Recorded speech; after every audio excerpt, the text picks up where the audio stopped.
নমস্কার, আমার নাম অনন্ত বিকাশ বসু। আমি একজন অডিওলজিস্ট এবং স্পিচ ল্যাঙ্গুয়েজ প্যাথোলজিস্ট। আমি দীর্ঘদিন আমাদের ক্লিনিক বরানগর স্পিচ অ্যান্ড হিয়ারিংয়ের সাথে যুক্ত আছি। এই সংস্থাটি আমাদের বরানগরে বিভিন্ন ধরনের হিয়ারিং ইম্পেয়ার্ড এবং হিয়ারিং ডিসেবল পার্সনদের রিহেবিলিটেটিভ ম্যানেজমেন্টের ওপরে কাজ করছে। আজকে যে ব্যাপারটা নিয়ে আমি আপনাদের সম্বন্ধে এখানে বলতে এসেছি সেটা হচ্ছে maintenance of A custom hearing. Custom মানে সিআইসি কিংবা আইআইসি হিয়ারিং এডে কী করে একজন পেশেন্ট মেনটেনেন্স করবে, লাগাবে, ইউজ করবে।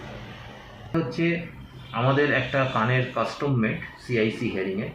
এটা পেশেন্টের কানের ইমপ্রেশন নেওয়ার পর এটা কাস্টমাইজভাবে তৈরি হয়, সেটা আমাদের ল্যাবে তৈরি হয়। এটা দেখে নিই মেশিনটা, জাস্ট এটাকে আমরা পুলিং থ্রেড বলি, ঠিক আছে। এটাকে ধরে পেশেন্টকে লাগাতে হবে, এটাকে ধরে বের করতে হবে। এটা নীল রঙের মার্কিংয়ে আছে, ব্লু কালারের। এই ব্লু কালারের মার্কিংটা ইন্ডিকেট করছে এটা একটা লেফট ইয়ার হিয়ারিং এড। এটা যদি রাইট কালারে থাকতো তাহলে কিন্তু রেড কালারের থাকতো, তাহলে কিন্তু রাইট ইয়ার হিয়ারিং এড হতো।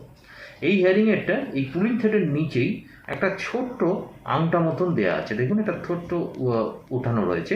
এইটাকে ধরে টানলেই এটা হচ্ছে ব্যাটারি কম্পার্টমেন্ট, এটা খুলে গেল। এইটা লাগিয়ে দিলেই মেশিনটা স্টার্ট হয়ে যাবে, যদি এর মধ্যে ব্যাটারি থাকে। আমি দেখাবো ব্যাটারিটা কি করে আপনাদের এর ভেতরে লাগাতে হবে। এটা একটা 10 নম্বর ব্যাটারি, এটা আমাদের ব্যাটারির সাইজ অনুযায়ী 10 নম্বর বলা হয়। এই 10 সাইজ ব্যাটারি আমরা এর ভেতরে লাগালাম। দেখুন ব্যাটারি একটা সাইজ পজিটিভ লেখা আছে, প্লেন ফ্ল্যাট একদম, আর একটা হালকা রাউন্ড আছে, এটা নেগেটিভ সাইজ।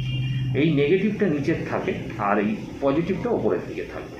এইভাবে ব্যাটারি কম্পোনেন্টটা পুরো শেপে এসে গেল। এটা লাগিয়ে দিলে মেশিনটি চালু, আর যখন পেশেন্ট ব্যবহার করছে না তখন জাস্ট এটা খুলে দিলেই মেশিনটি অফ। এটাই অন অফ সুইচ হিসেবে ইউজ করা হয়। এটা লাগিয়ে দেওয়া হলো, মেশিন চালু হয়ে গেল, এটা খুলে দেওয়া হলো, মেশিন অফ হয়ে গেল। আর আরেকটা যেটা জিনিস সেটা হচ্ছে এই মেশিনটির মেনটেনেন্সের দিকে যদি যাই, এখানে একটা ছোট্ট ব্রাশ দিয়েছি।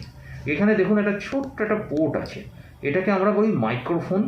এই মাইক্রোফোনটায় মাঝে মাঝে রেগুলার ইউজের জন্যে আমাদের এখানে ডার্ট পার্টিকেল আসতে পারে, মানে ময়লা জমতে পারে।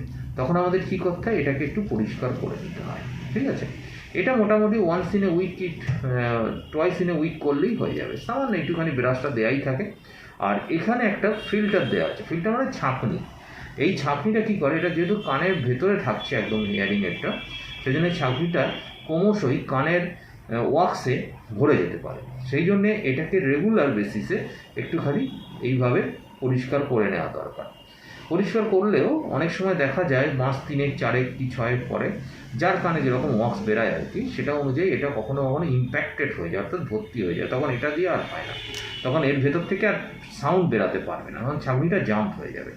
তখন তার জন্য এরকম ফিল্টার, এটাকে বলে সিরুমেন ফিল্টার। এই ফিল্টার অর্থাৎ ছাঁকনি, এই ছাঁকনিটা চেঞ্জ করার জন্যে এখানে দেখুন একটা দিকে পোর্ট দেওয়া আছে।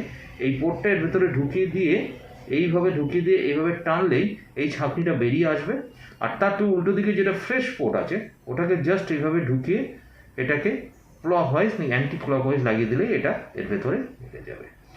আজকে আমরা এইটা ডিজিটাল সিআইসি, এটা কমপ্লিটলি কম্পিউটারে ফিটিং করা হয়। সুতরাং এটা পেশেন্টের কিছু থাকে না, যিনি অডিওলজিস্ট ওনারই সব কিছু করতে হয়। খালি মেনটেন্যান্সের ব্যাপারটা পেশেন্টকে যেহেতু রেগুলার ব্যবহার করে, সেই জন্য এটা আমি আজকে ওয়াকিবহাল করলাম আপনাদের সামনে। আর আগামী ভিডিওতে আমি আরও দেখাবো কী করে এদের ফাংশনিংটা করা হয়। নমস্কার।